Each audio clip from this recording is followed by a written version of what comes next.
I'm breaking my own rule, which is that we don't do announcements on Sunday mornings most of the time.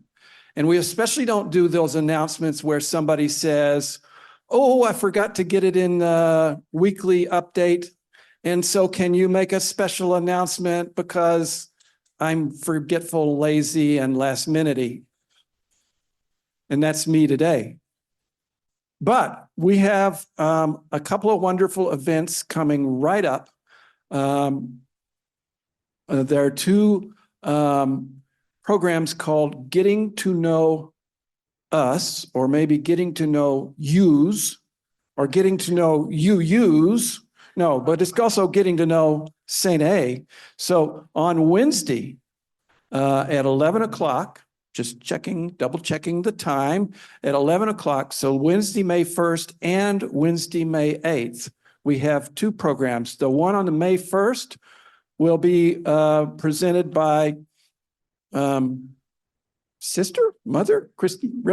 Christine Wysock, who is part of the Anglican clergy, on a bit about Anglicanism and this St. Andrew's congregation, the history, the theology, all those kind of things that you might like to know about the folks we share our space with.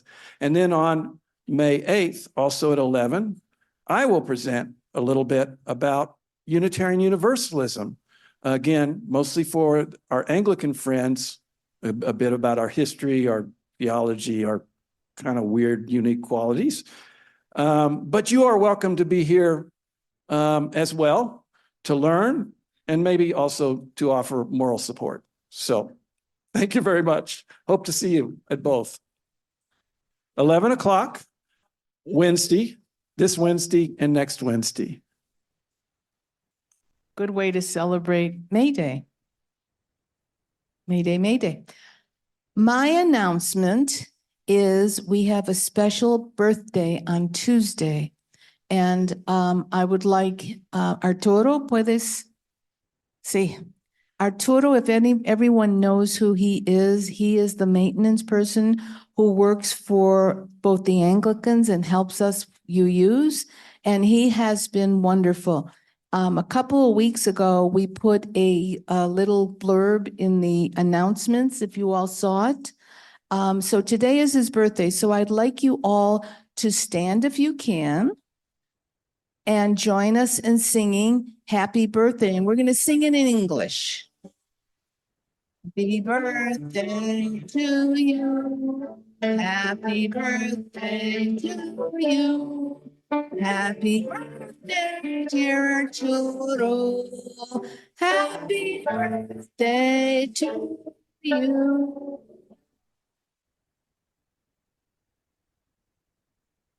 And Arturo, we have a little special present for you, so that you can come to our services. You're very welcome. Okay.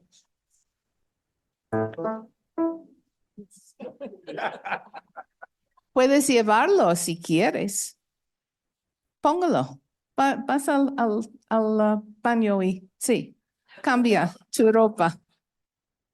Welcome, everybody. My name again is Camhi, and I am the service associate for today. I'm going to welcome Loretta Downes and Catherine Luria, who are going to be presenting our service today. Would you mind? Oh, and now we have the prelude. Thank you. Oh, and Michael wants to say. You know, it's funny, everybody always forgets about me at the beginning, you know. Only kidding. Originally, I was going to play Smile by Charlie Chaplin, and I was going to have a singer. And unfortunately, I wasn't able to get the singer that I wanted. So I've changed the prelude, but not the postlude. And the prelude is At Peace with Myself by Rick Graham. And the postlude is going to be Imagine by John Lennon. And I'm not quite sure whether the words will be on the screen, but I would like you to sing that song, not with me because I've got a terrible voice for singing, but and if you don't know the words, you can just sing to La. It's fine. This is At Peace with Myself by Rick Graham.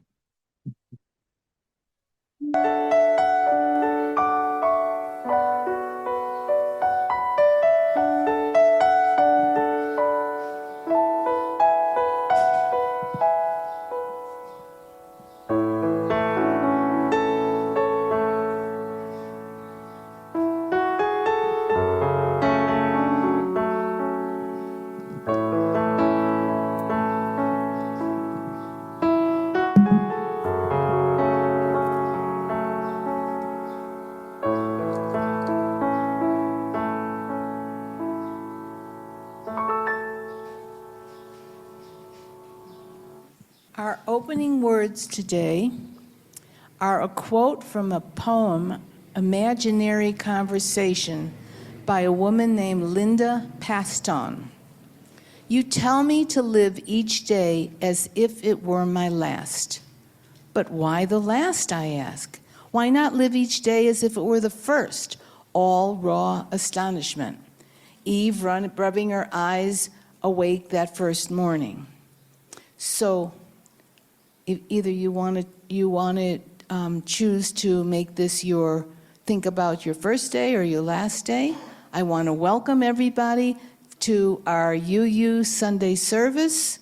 May you find here what you are seeking. Thank you. Our announcements were on a slideshow before the service and were also sent out with our weekly newsletter. And we had an extra announcement this morning, May 1st and May 8th. If you're new and would like to receive the newsletter or other emails, please talk to a member of the Welcome Committee or to write to us at info@lcuu.org, lcUUF.org. And now a special welcome to our visitors, and I see a few this morning. If you're visiting us for the first time or having returned or reconnected with us after a long absence, please invite you to say your name and tell us where you're from. So, and if you're on Zoom, please introduce yourself in the chat box, and we'll be read aloud after the people here in the room. So we'll start with the people in the room. Do we have any visitors? Raise your hand. Oh, we're Douglas and Eunice Gwynn. We're from Tampa, Florida. And we were here also last summer. We hope to be spending our summers here getting away from the hurricanes, heat, and everything else we have there. But previously, we did live in Mexico, in Morelia, and we are so comfortable living among Mexicans because we love the culture. My wife is originally from Colombia. And the thing that really surprised us here, we expected the Mexicans to be nice, and they are. But the funny thing is the people from North America and Europe are so nice. That is a surprise. Welcome. Welcome. Hi, my name is Kathleen, and my husband and I have lived here for 13 years. We have, I visited other UU centers, congregations in the United States, and we thought we'd like to meet you guys as well. Thank you. I'm John. And we welcome you, and we hope to see you again. Good morning. My name is Sandra Wicks. I live in Anchorage, Alaska, but I have a house here, and I come in the spring and the fall for a few weeks.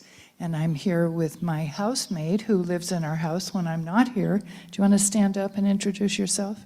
Hi, I'm Sharon Devine, and I've been here before. Anyway, I met Dee Dee's husband years ago on a hiking trip that turned into a disaster because the other hikers zoomed up the mountain. But I got to know Larry and through him, Dee Dee. Anyway, I'm glad to be here. Thank you. And her brother is a Democrat abroad who lives in Sweden, and that's how they got the connection. Very interesting. Any more? Good afternoon. My name is Ruben Peterson, and I'm a member of the Anglican Church, but I'm interested to hear today's presentation. Wonderful, thank you. Hello. My name is Ellie Contreras, and this is my husband, Contreras. We are permanent here since 2 years, and I'm actually from Holland, and via Canada 50 years. We are now full-time in Mexico. And Ramiro is from? Chile. So he's fluent in Spanish. And yeah, and you know, we're ready to try something new, something different. And I think the fact that we have lots of friends here that we saw, I think that's a good sign. That means that this maybe we have something in common here. And I'm a friend of Loretta's as well, and Catherine and Devorah and Susan and Michael and some Rotarians here. So yeah, thank you for having us here. Bienvenidos. Boy, we have a interesting selection of new people. Hope they all come back. Paul, is that it? Anybody else new? Anybody want to tell us you're new? Okay. How about people on Zoom? Do we have any participants, visitors or newcomers on Zoom? No, we have nobody new on Zoom this morning. Okay, all right. So, here at LCUUF, we offer a wide variety of services on various topics presented by our members, outside guests, as well as our minister, Reverend Matt Alsbaugh. We hope you will return to sample this variety of thought and belief, and we certainly have some new people, and we hope to see you continuing. Okay, we go all through the year. Blessed are we who gather with open hearts together in this space today. Blessed are we, the chalice lighters of resistance, justice, love, and faith. Blessed are we, the heretics, the outcasts, the walkers of our own way. That's why I like this. Blessed are we, the border crossers, the refugees, the immigrants, the poor, the wanderers who are not lost. Blessed are we, the transgressors, the trespassers, the passers-by, the cause takers, the defiant, and the compliant. Blessed are we, the hand extenders, the sign makers, the protesters, the protectors. Blessed are we, the trans women, the trans men, the non-binary, the cisgender, the multigender, and the no gender. Blessed are we, the friend, the stranger, the lonely, the hidden, the visible, and the authentic. Blessed are we who rise in solidarity. Blessed are we who cannot. Blessed are we who do not. Blessed are we, for this is our beloved community, and this is who we are. Is there anyone here in the room who didn't identify with one of those categories? Raise your hand. Okay, so now we're going to do the chalice lighting. And Catherine will light the chalice, and then we will say these words together.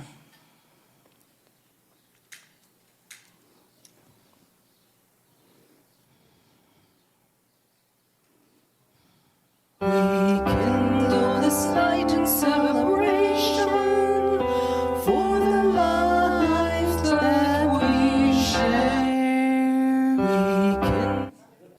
And you're going to do the, okay. So first, we will remind ourselves that we belong to a community that cares for each other. The sharing of joys, sorrows, and milestones is one way that we can practice holding one another in community. We share briefly what is in our hearts, sharing any significant joys or sorrows in our lives because there is power in the sharing. We'll start with the folks in the room to give those on Zoom a chance to type joys or sorrows into the chat. Excuse me. To be read out loud by a service association. So there's a note about recent change in the joys and sorrows. As each person speaks, we will use beautiful stones for our shared sorrows, and we will light a candle for our joys. So when you hear the sorrow, you will hear a clink of the stone being dropped into the bowl. Okay? So let us first voice our sorrows, whatever you or the world may be holding that is in need of healing and caring thoughts. Are there any sorrows that people would like to share in the room? And then we will turn to the people in Zoom. Good morning, I'm Devorah, and for whatever reason, today's feeling very hard for me. I'm missing my husband. We're in Mexico because I brought him here for end-of-life care, and he died over 2 years ago, and I've been okay. But this morning, for whatever reason, so I would like to have a stone, and Catherine, if you could find a heart stone, because I know they're there, and drop, talk about being directive. So I'm lighting this for my husband, Bob Kelly. Or lighting it, dropping it. Thanks. And we heard that. I'm Eric. Just wanted to express some real concern about the way the demonstrators, peaceful demonstrators around college campuses in the United States are being arrested unnecessarily. Most of it is not anti-Semitic, most of it is not violent, and they're just not following the thoughts that we express. That's how we learn, by expressing differences and listening to each other. I'd like to remember today the family of Philomena. I can't recall her last name right now, but she's a neighbor of ours, and she just died of cancer at the age of 61. Ooh. And so thoughts and prayers for her family. I'd like to remember Karen Carpenter, who passed away last Tuesday.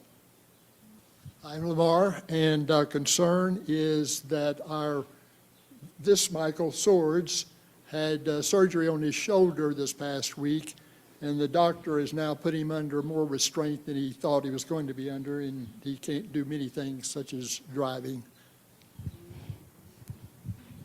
We wish you well, Michael. My name's Don Galbraith. My brother-in-law, Andy Clarer, passed away 2 days ago. Please keep his widow, Linda, in the light. Thank you. I have a sorrow remembering or thinking about the poor people suffering in both Gaza and Ukraine. I'm sorry, in Ukraine. I wish this would all end, and it's very sad to see it continuing. Any more sorrows? I saw a documentary on the news, after the news actually. It was horrific about the people in Sudan. So it's just, I mean, it's all over the world and it's really horrible. Yeah. I wish it would end too. One of my friends of 30 years called me on Friday to tell me she has non-Hodgkin's lymphoma and will start chemotherapy on Monday. Thank you. Are there any sorrows that were shared on Zoom this afternoon? No, we don't have any sorrows on Zoom today. Okay. Well, let's take a moment. There's a number of sorrows. Let's acknowledge them. So let's turn to our joys, whatever you may be celebrating, whatever evokes a feeling of joy or peace for yourself or others. Are there joys that people in the room would like to share? Good morning. My name is Trish, and I would like to use my joy to welcome back Phyllis and David from Phoenix, that we miss them and we're happy we're back, and to wish Phyllis a belated, wonderful birthday. I'd like to just say that I'm happy to see my friend Christy back again. And you.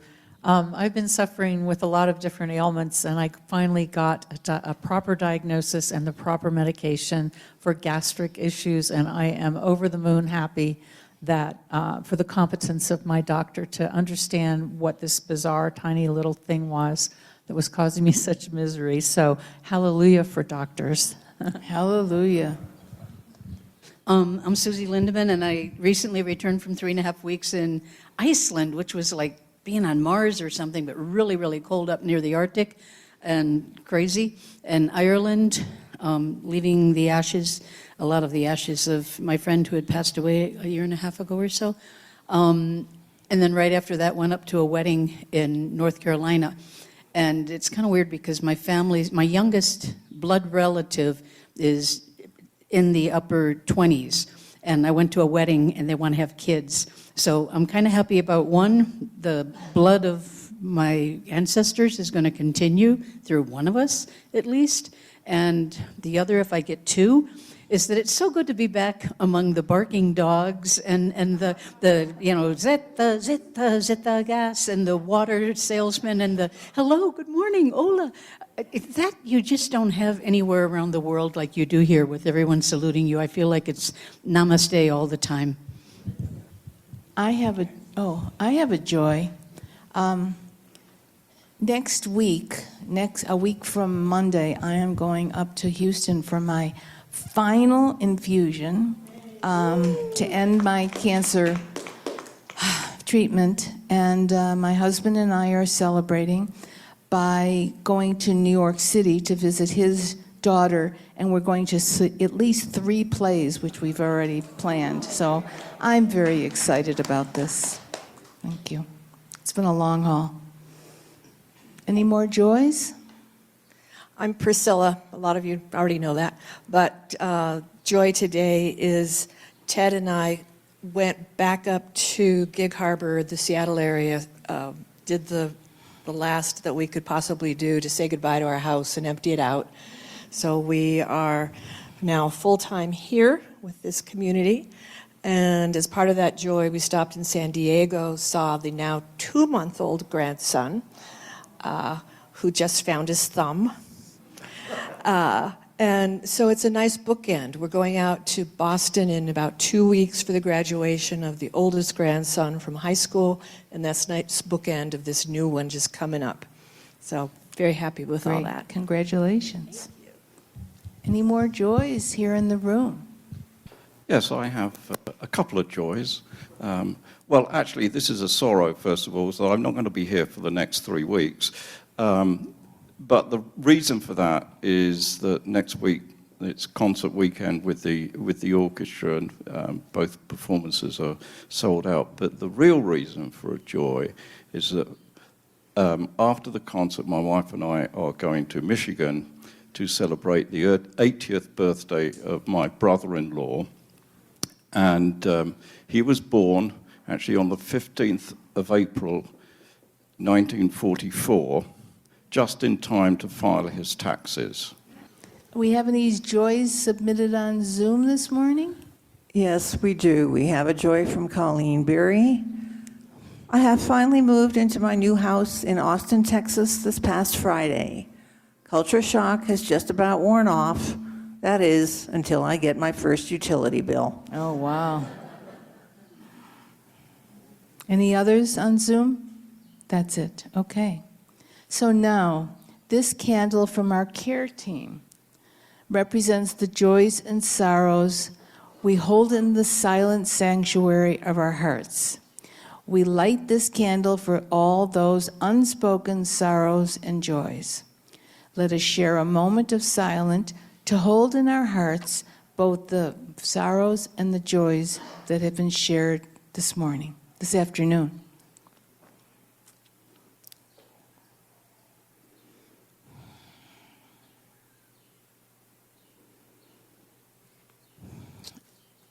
So now as we approach the time for our offering, give us what you will. For this fellowship has meant so much to you.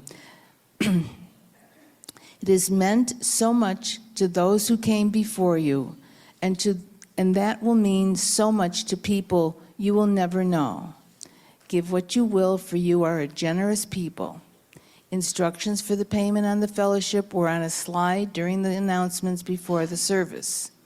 As we pass the baskets, if you are new today or are struggling to hold things together, let the basket pass you by.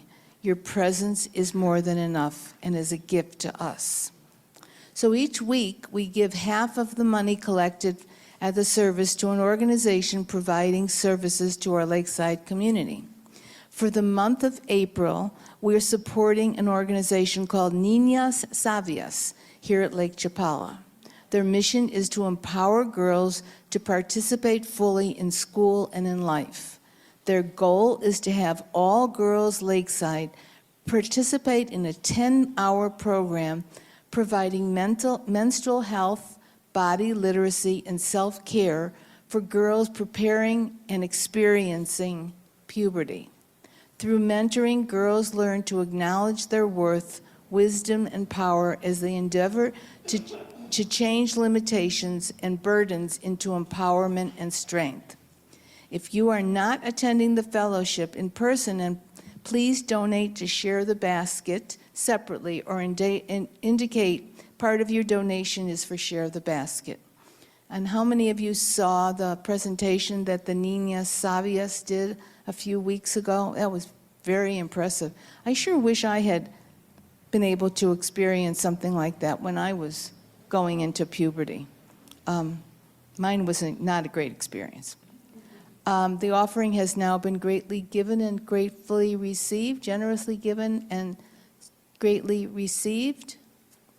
Yes? Okay. So our opening hymn today is Abide with Me.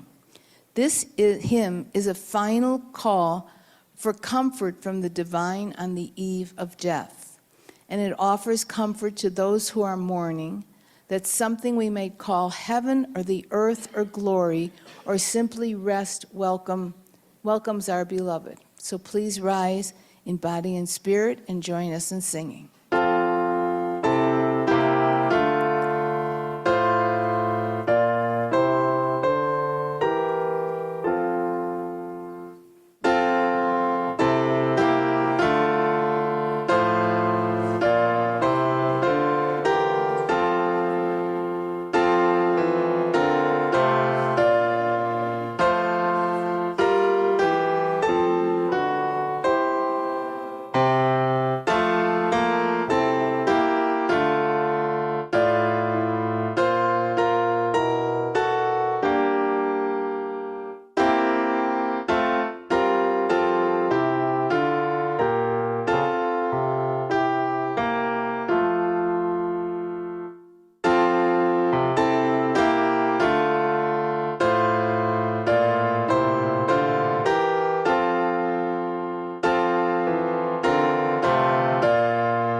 Today's reading is called All is Dukkha by Elizabeth Tarbox.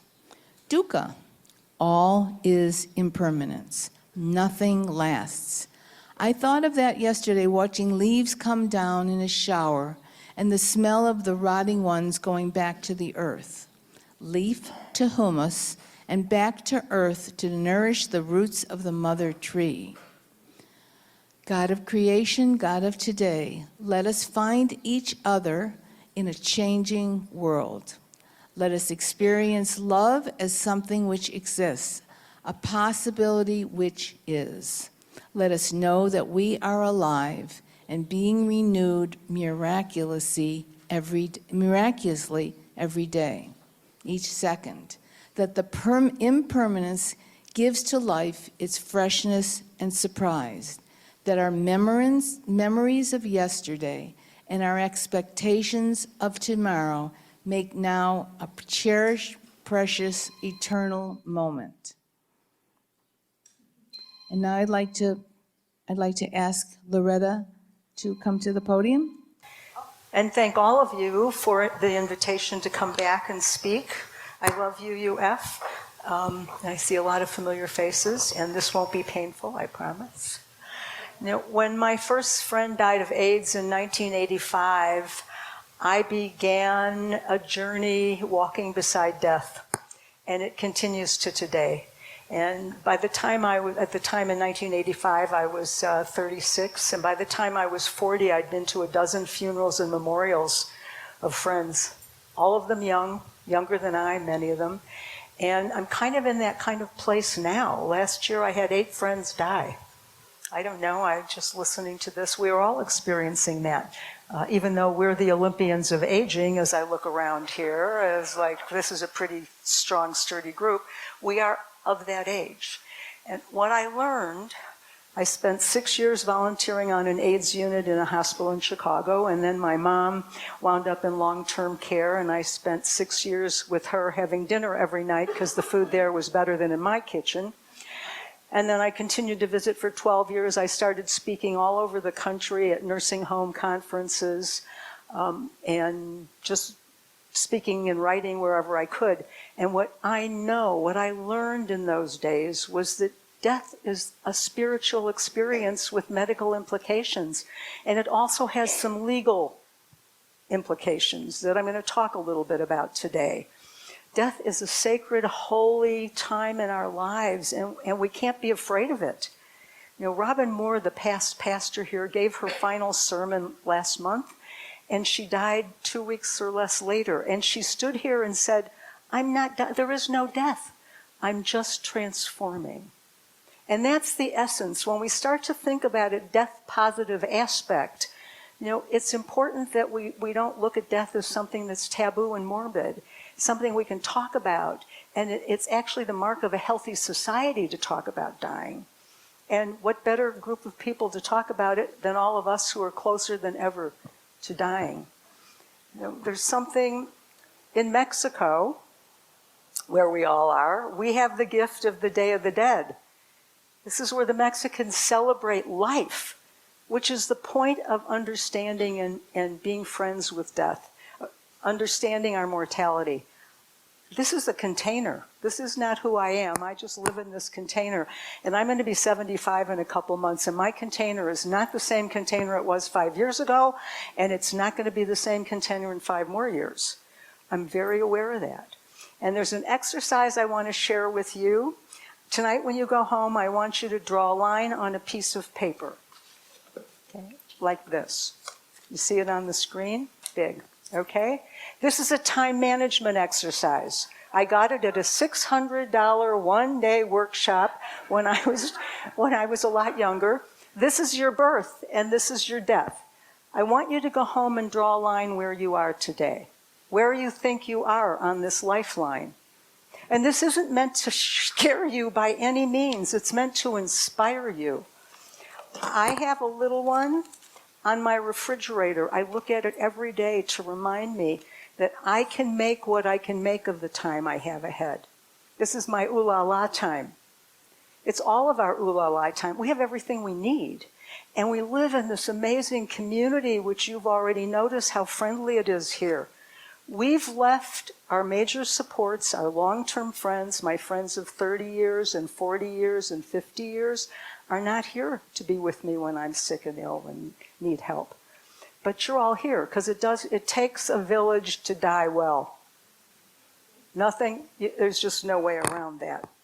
You know, if you listen to Viktor Frankl, who wrote Man's Search for Meaning, he talks about the one thing that cannot be taken away from a man is his or her attitude.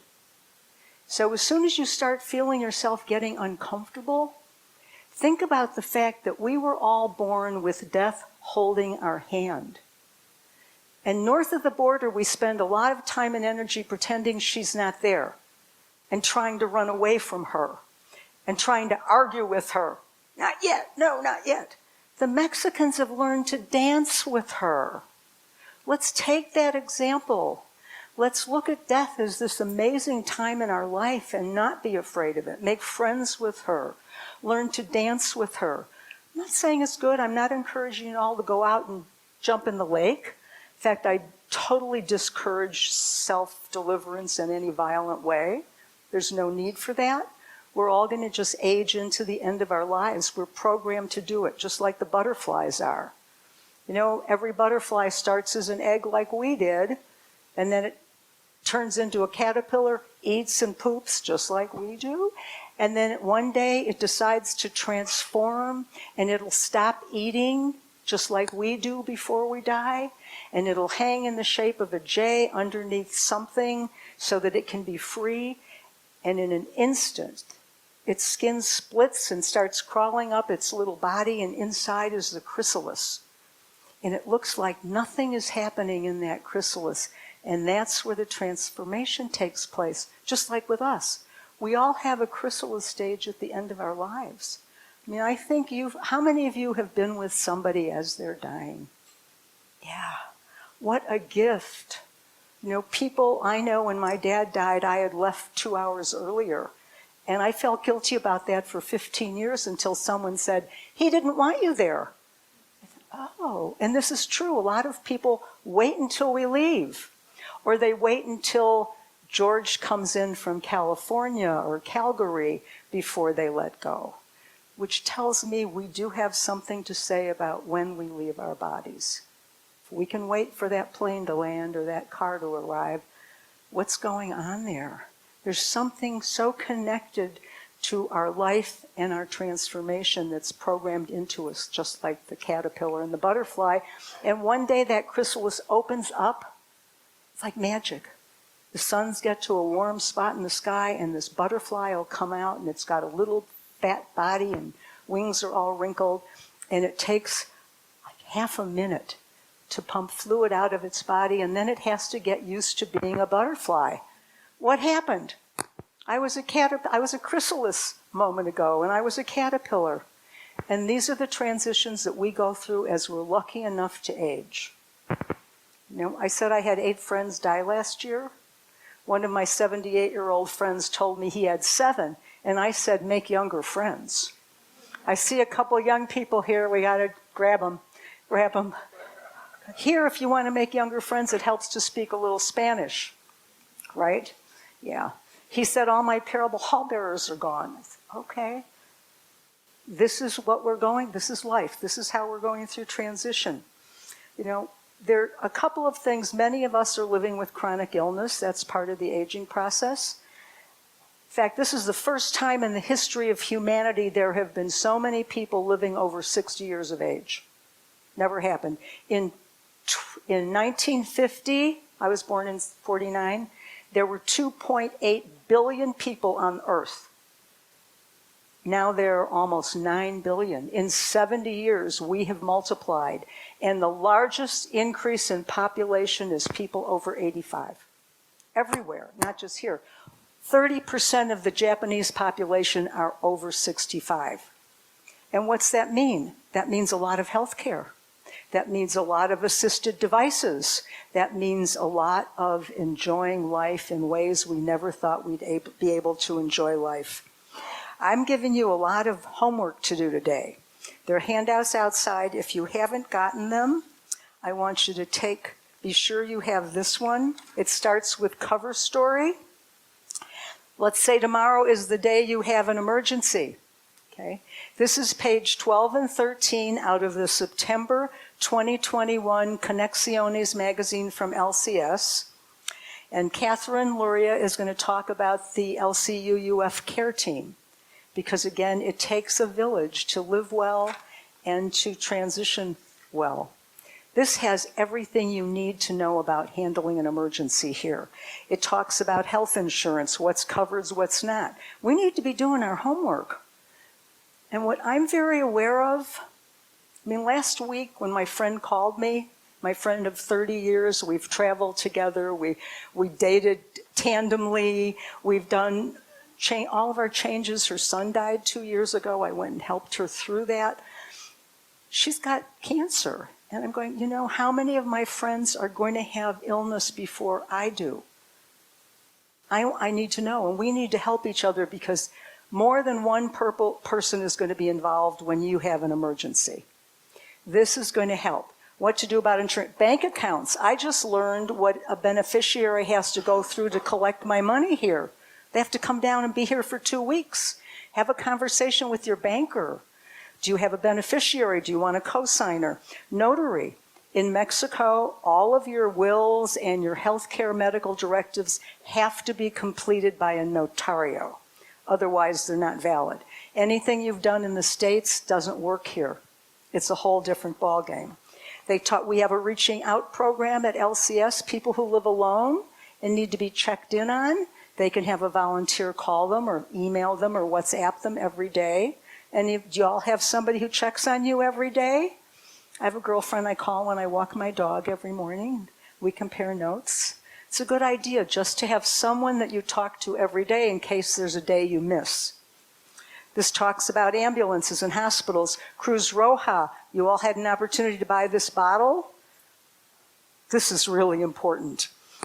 Okay, the Cruz Roja bottle, you had an opportunity to buy it, go home and fill it out. If you have one, look at it and update it. I looked at mine recently as I was preparing, and I have the wrong doctor on mine because I changed docs. So updating all of this is really critical. Okay. In case of emergency, are you alone when something unexpected happens? Have a wallet card with you. Pretty simple, make your own. There's one inside the bottle that has medical information. I walk my dog with a fanny pack. I have an ID for people to call my doctor, my 2 powers of attorney here, and on the other side, my 2 powers of attorney in the States. You can't be helped if you don't help people help you. Okay. The Lake Chapala Society provides a free booklet for everyone.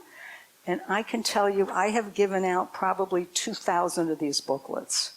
How many of you have one already in your house, sitting around? Okay. It will take you 15 minutes to read this. This is a roadmap. If you're going to be here part-time and certainly full-time, we need to know all this information. There is a paper inside that you can register with LCS. And there are multiple reasons. If something happens to an expat, Canadian or American, the authorities will contact LCS to see if they have this basic information. It's your name, your parents' names. We're all filed under our mother's maiden names, by the way, by the government. Household information, who's taking care of your household. If you've made arrangements for a funeral, which I highly recommend you at least get registered with a funeral home. Why? Why bother? It's all practice. Every time you fill out some paperwork that's related to the end of your life, you're making friends with death. You're saying, I'm mortal, I need to look at this. And hey, I understand procrastination. We'll talk about that in a minute. If you've already done this, they have an update. You can get this at the LCS office. The booklet is free. Anybody can fill it out. Anybody can register. Okay. On page 8 is a link to, it's on the top of page 8. Some wonderful group of expats did this. It's called Lakeside Emergency Info. Now, this is the part we all hate, right? This is bank accounts, real property and vehicles information, investments and trusts, medical and health information, your utilities, who's going to shut off your utilities, internet and electronic devices, how many passwords do you have? Emergency cards. It's all in here. You can download it. The link is on page 8. Just take the time to at least look at it, and I suggest you fill it in pencil. I canceled 3 credit cards and got 2 that don't charge me, the annual fees. So now I have to copy all my credit cards again in case I lose my purse or my wallet and I've got the cards copied. And you can go to any papeleria if you don't have a copier, find a friend who has a copier. All of this is just for you, not anybody else. The link. Okay. So, if you didn't see my talk at LCS on dementia in February, did anybody see that? No? Okay. Well, I want you to Google Loretta Downes Open Circle Dementia. People are sharing it. I'm getting a lot of views, and people stop me on the street and thank me. Last week, I took my clothes out for the morning, and I took my pajamas off and laid them next to my clothes on the bed, and something got in my head, and I put my pajamas back on. It's very funny, and I did laugh, but I thought, I'm starting to pay attention to all this, because I have had and am having friends who have dementia. And if it's happening to me, because I don't know, there's that normal aging memory loss that we all have, walking into a room and going, oh, why am I in that room? I probably did it 10 times this morning while I was working on this, at least 10 times. Yes, that's normal. But there is a turning point. And we have to pay attention to this because the numbers are getting very scary. 55 million people in the world now live with dementia. And that number is expected to double by 2050. It's an aging disease. There's no cure for it, and I doubt they're going to find one in our lifetimes. Right now, what medication is available delays it, but doesn't stop it. And it's important that we're paying attention to this. And it's important that we're not running away from it. We have so many small assisted living homes here that are so easy to visit, and I'm going to encourage you to find someone to visit somewhere. Because anything we bring not only is a gift to the person we're visiting, it's a gift to us. Just reminding us that the keys to a happy life are gratitude and service. And we need to be paying attention to what life is like for someone who's losing memories. I visited with a couple not long ago, and the woman said, do you remember when we made love the first time in the pool? And he didn't remember. And we have to decide how much we want to lose and what we can do about it. And there are options. I'm going to give you some more information on that in a minute. But this is serious.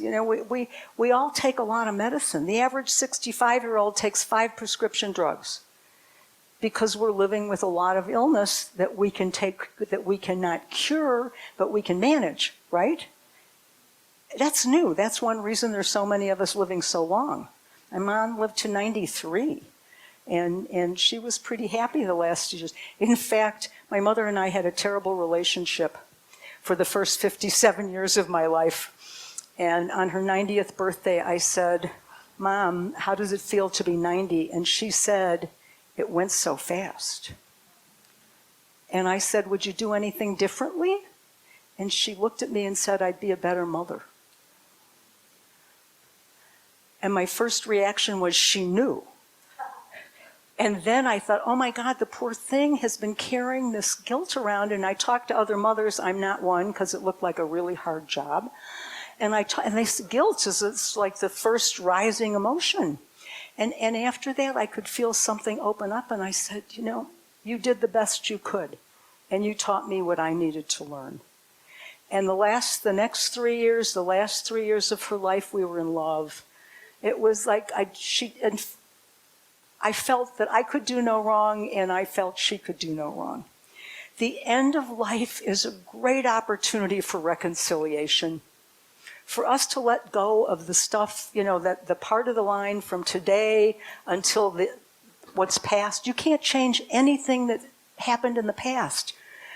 Don't live with regret for it. Apologize, let it go, don't repeat it, forgive yourself. Because what time is left, you want it to be unburdened with things in your head.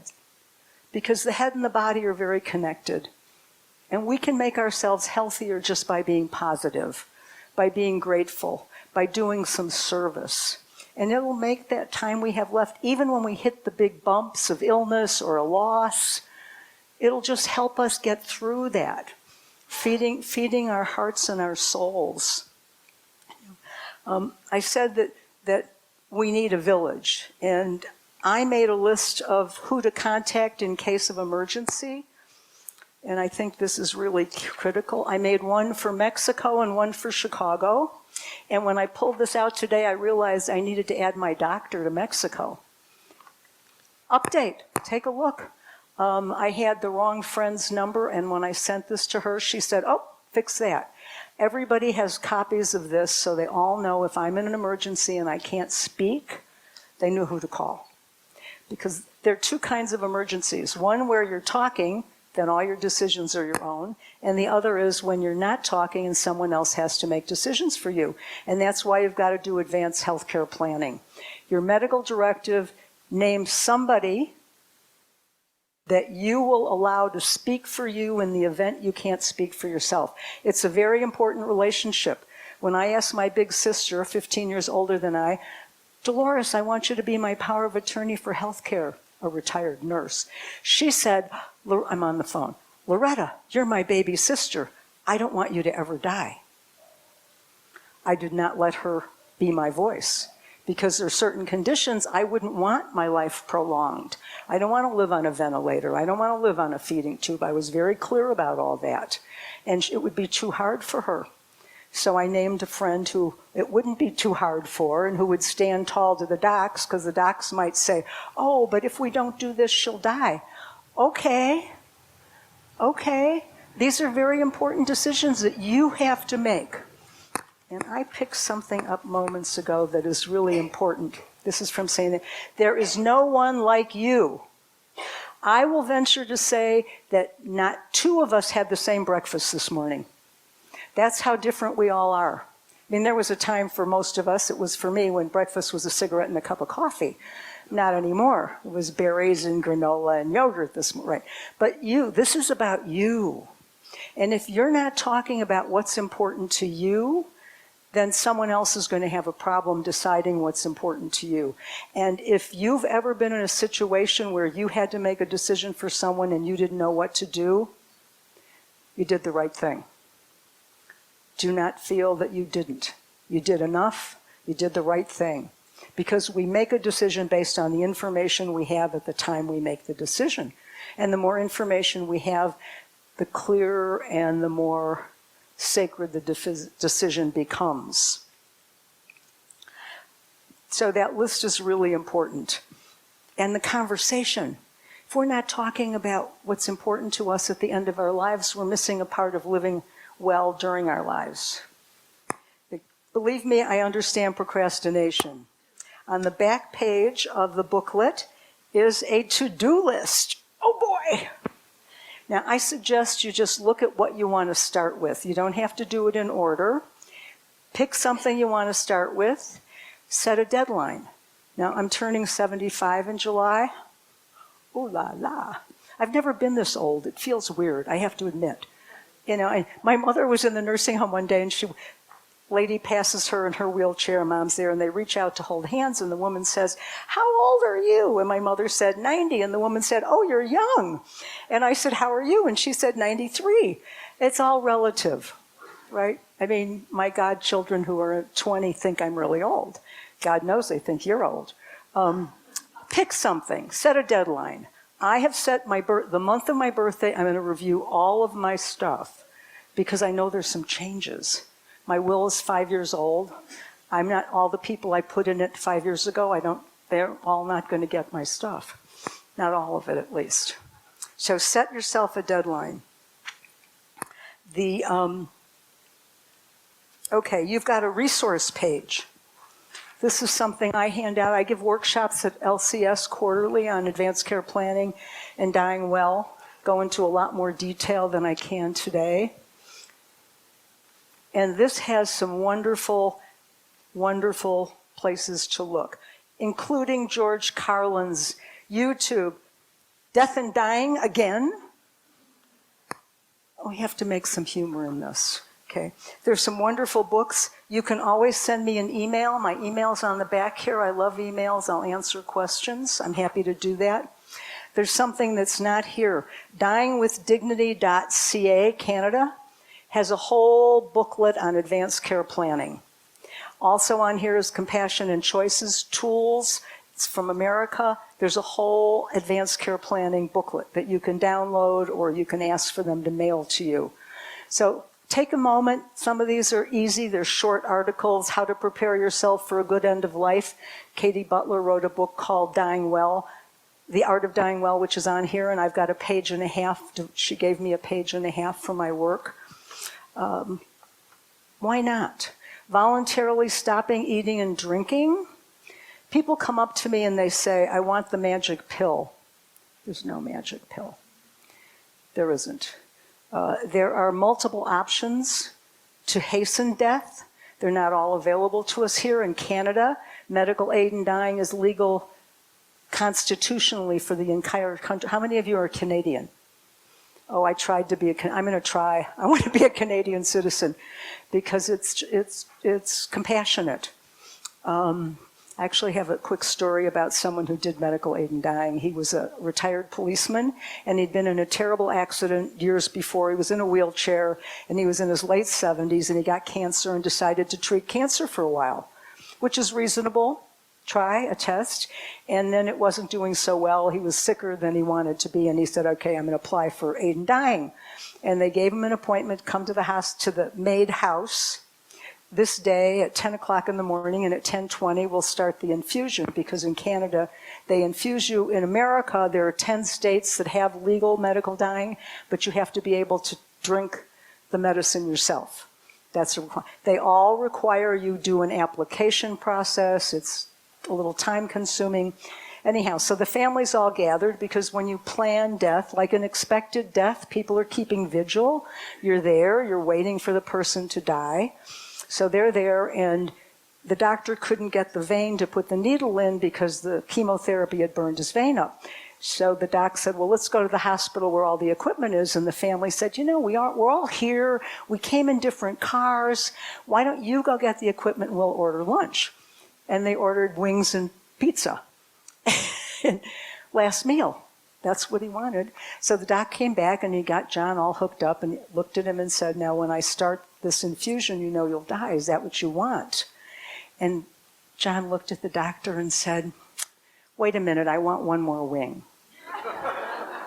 So this is going into your death consciously, carefully, thoughtfully. We don't want to keep it a secret. That's the problem with suicide. It's done alone and violently. You want your loved ones to know this. You want people to be able to sit with you and people get married the day before they die. There are all sorts of amazing things. People are having parties before they die. You know, the celebration of life where you can hear everyone say how wonderful you were. I have to tell, my advance directives, I did an addendum, because besides the medical stuff, I don't want, listen, if I'm dying, I don't want them to bring me back.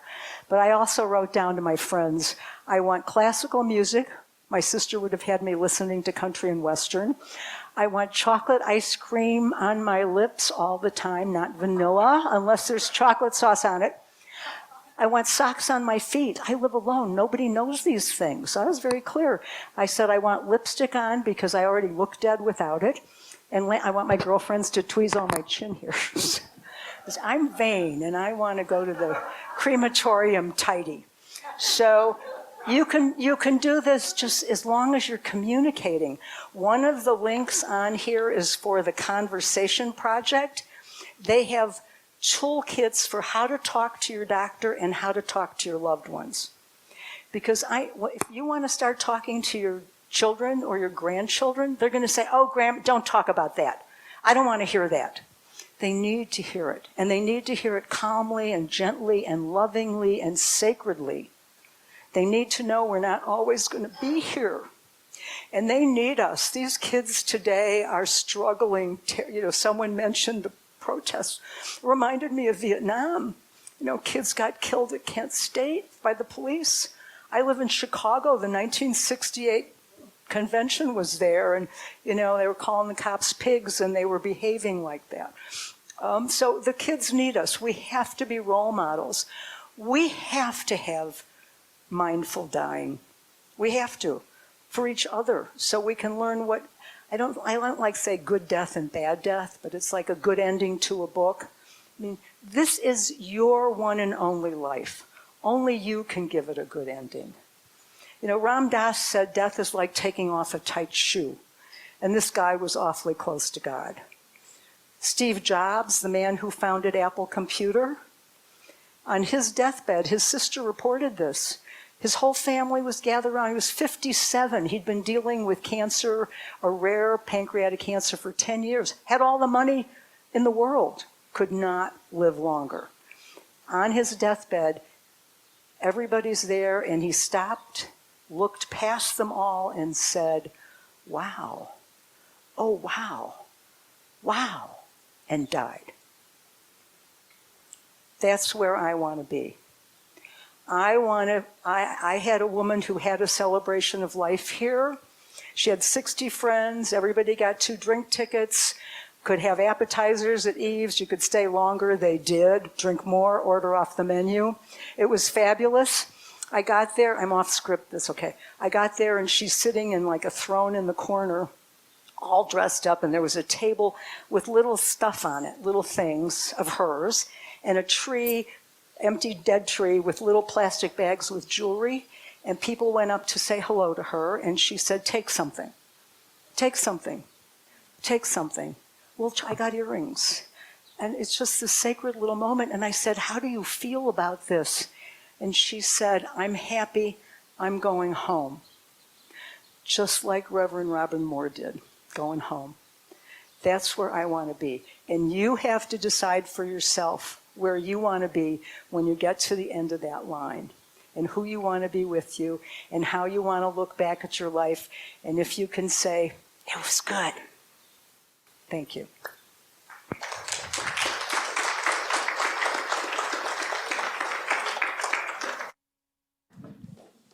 Thank you. This is hard for me. My husband is coming home tonight, and the first thing he's going to do is watch this video, and then we have some work to do. So again, thank you, Loretta. Sure. One thing. Okay, the reality is that one of us is going to be the first to die, and one's going to be the last in this group.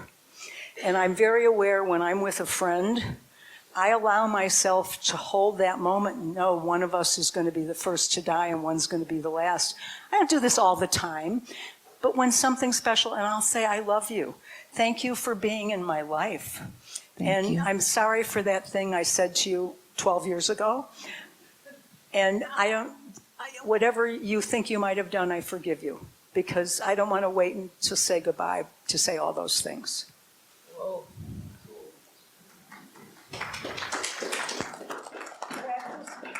Practice makes perfect. Wow. I'm a little emotional. Our closing hymn is This Old World, an American folk tune. Please rise in body and spirit, or in spirit and join us in singing.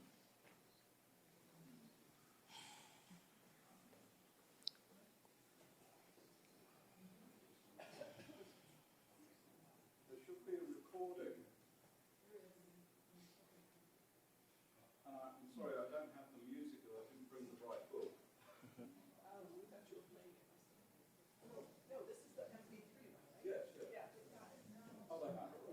Do you guys have it? Have the music?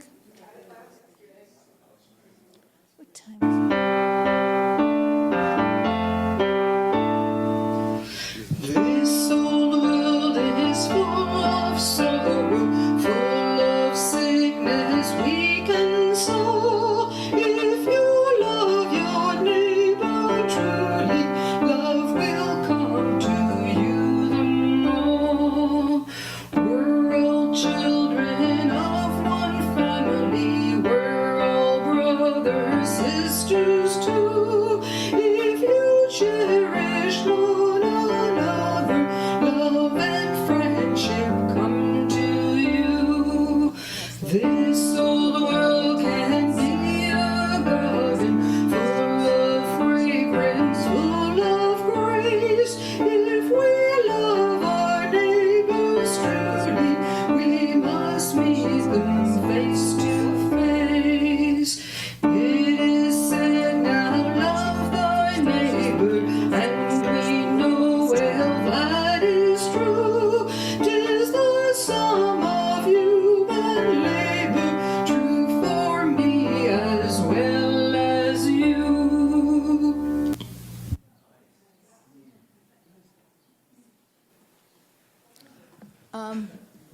One of the ways we love each other is through our fellowship care team. Before we go to that, we're going to open the floor to Loretta. If anybody has any questions that they want to ask, feel free. We'll come around with a mic.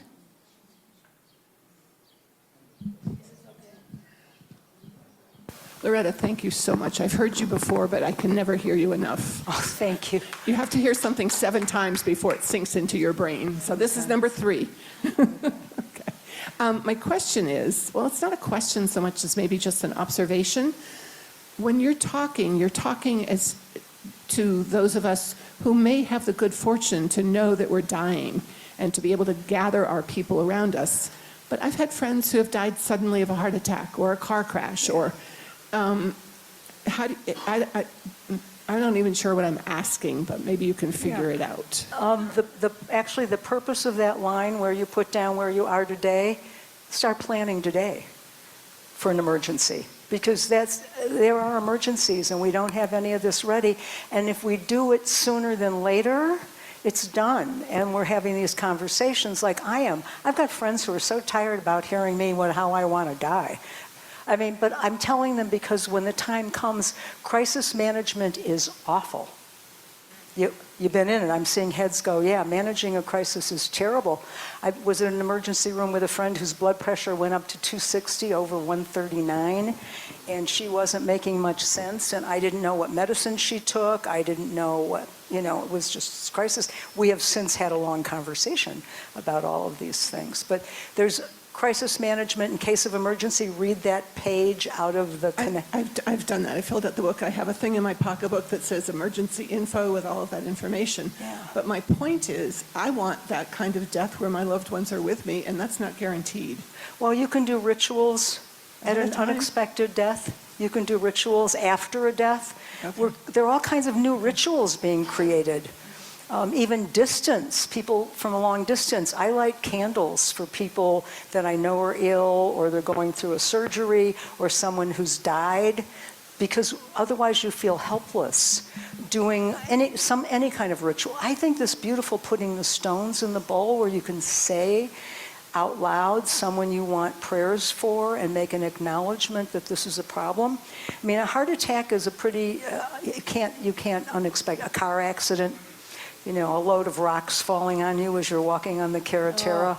We can't plan for those things, but if we have all of our information in order, the people who have to help us are able to do a better job.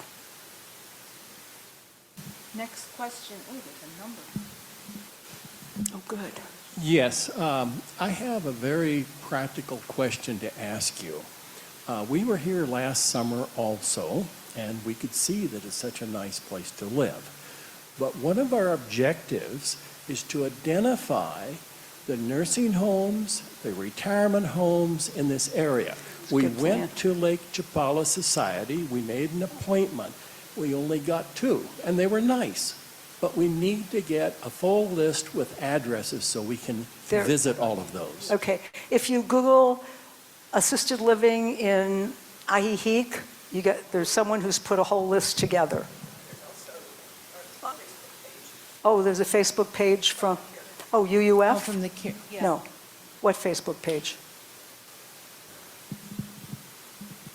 You can ask to join caregivers considering Ahihic, even if you're not a caregiver, and we'll let you in because there's frequently asked questions, there's forms, there's a whole list, a whole page of nursing homes. Oh, and if you're a caregiver and didn't know about this Facebook page, Right. Caregivers Right. Ahihic? And if you're a caregiver and you don't know about the group here, there's a group that meets every single Tuesday at 11 o'clock at LCS. Dementia. Specifically for spouses. Of dementia. With dementia. Yeah, that's only for that. And there are caregiver groups, and the LCUUF, Catherine's going to talk in a minute about the caregiver group here, right? Yeah. This won't be a surprise to Loretta. I was the first responder and the primary caregiver for the person that she's referred to. And the difference between when she first heard that she had cancer is the time when she had her party is an enormous transition that she did, thanks to the help of people like you. The other thing I wanted to add is that it was an enormous shock because she was so unprepared.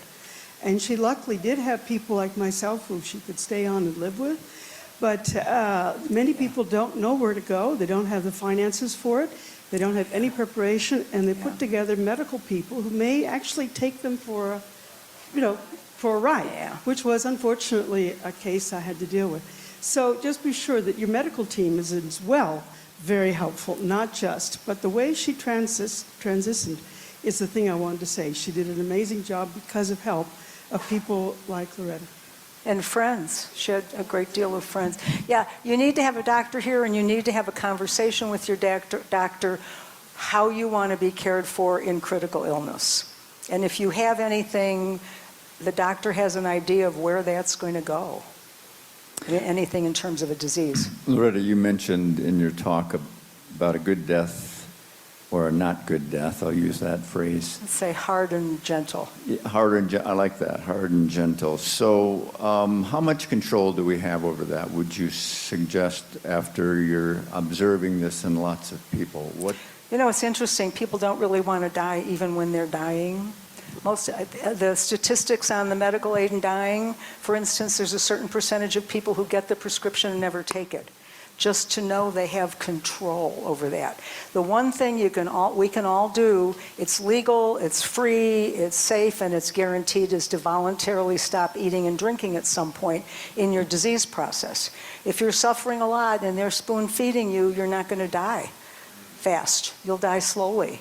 And this is a big issue with dementia. On the handout there's some dementia advanced directives.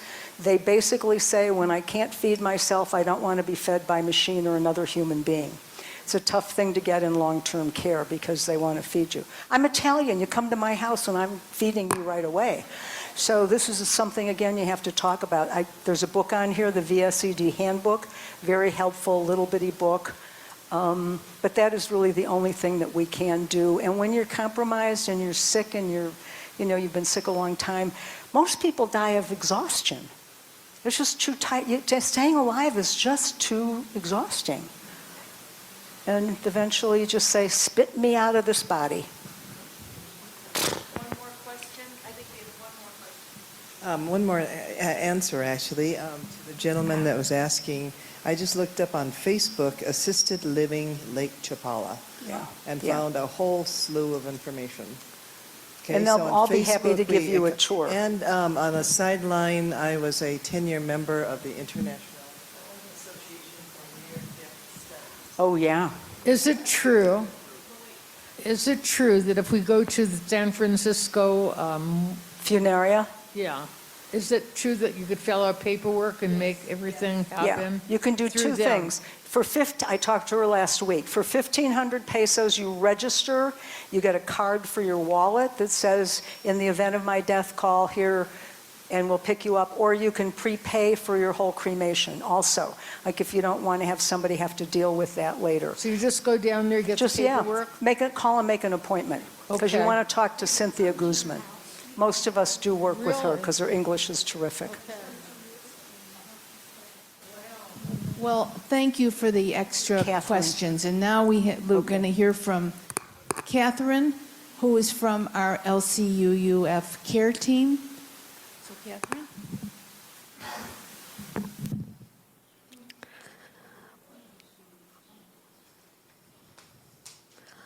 Okay, well, one of the ways we love each other is through the fellowship care team, which strives to provide emotional and practical support to our community with discretion and confidentiality. We are flexible, as every situation is unique. Since Reverend Matt's part-time, the team handles many of the needs which occur in cases of illness or accidents or deaths. We ask you contact the care team, as it can address many situations without needing to involve Reverend Matt. In other cases, we get a hold of him right away. The new correct email is careteam@lcuuf.org. Some examples of the type of services the care team provides is e-cards, phone calls, emails, visits to home hospital care facilities, sometimes organization of a meal train for a limited time, calls to emergency contacts, and communication with the fellowship as a whole if requested by the patient or by the family. The other thing that Loretta just related to is it's really important to have a personal relationship with a physician here in Ajijic. In case of emergency or illness, first call your doctor, who will evaluate the urgency of the situation. And when necessary, often the doctor arranges for the ambulance or emergency room. However, if you have a serious emergency, such as a heart attack or a stroke, and you can't get a hold of your doctor promptly, don't delay. Call the ambulance, as time is of the essence. There are types of treatments that require you to be seen very quickly, and these can make a big difference on survival. The care team does not provide medical or nursing care, but more supportive care. And again, the correct email is careteam@lcuuf.org. Thank you.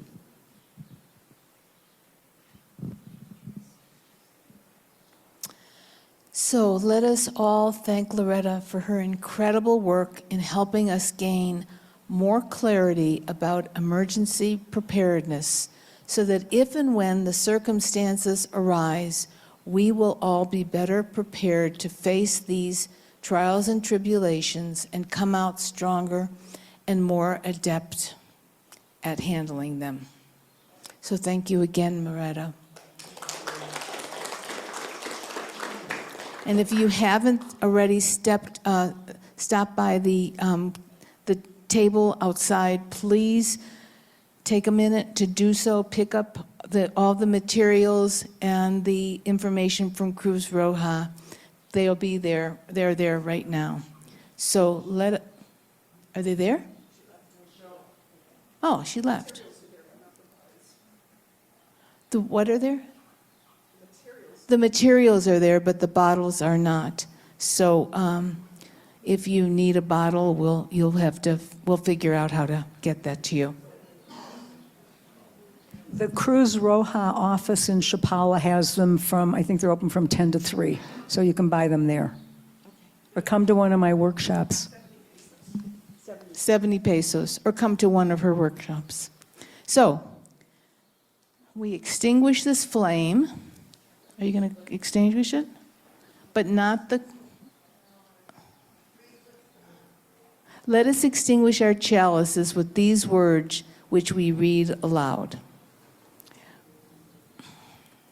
We extinguish this flame but not the light of truth, the warmth of community, or the fire of commitment.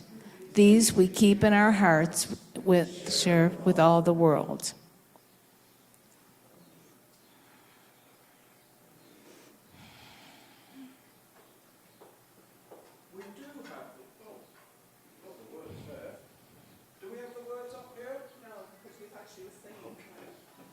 Well, so many of us know the words.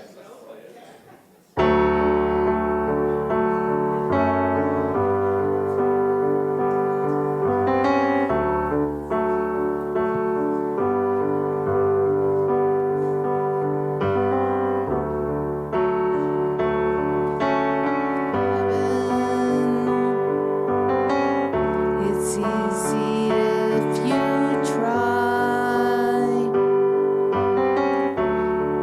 No hell below us, above us only sky. Imagine all the people living for today. Imagine there's no countries. It isn't hard to do. Nothing to kill or die for, and no religion too. Imagine all the people living life in peace. You may say I'm a dreamer, but I'm not the only one. I hope someday you'll join us, and the world will be one. Imagine no possessions. I hope someday you can. The words are back there. For greed or hunger, a brotherhood of. If you turn around, the words are on the screen. Imagine all the people sharing all the world. You may say I'm a dreamer, but I'm not the only one. I hope someday you'll join us, and the world will live as one.